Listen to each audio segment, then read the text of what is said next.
La discarica 2B per rifiuti speciali non tossico-nocivi di San Floriano avrà una vita breve. Sembra passato un secolo, invece erano gli anni '80 quando i rifiuti in maniera indifferenziata finivano puntualmente in discarica, un'eredità ingombrante che solo una programmazione attenta degli interventi può superare, come nel caso di Roncade dove sono iniziati ufficialmente i lavori di messa in sicurezza delle 3 ex discariche di via Belvedere, un'area da 60.000 metri quadrati dove sono state conferite circa 26.000 tonnellate di rifiuti. Nelle nostre immagini di archivio, come erano all'epoca e come diverranno grazie all'azione congiunta di Comune e Consorzio Priula attraverso il braccio operativo Contarina. È il coronamento finalmente di un impegno che abbiamo profuso in molti anni. Siamo riusciti a passare da un semplice finanziamento per una mera copertura delle ex discariche ad un'integrale bonifica. Messa in sicurezza, ma non solo, su questi terreni non compatibili con le coltivazioni sorgeranno anche degli impianti fotovoltaici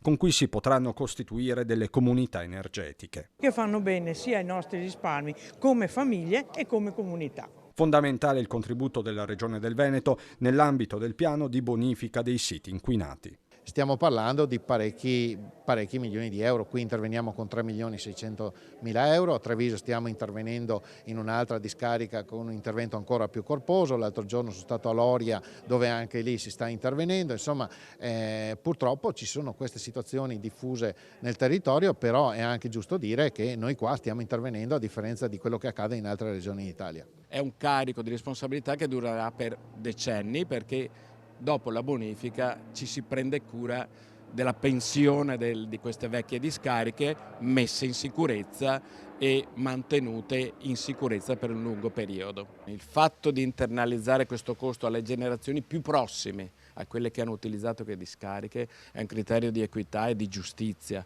in più di risparmio alla lunga comprendendo più generazioni.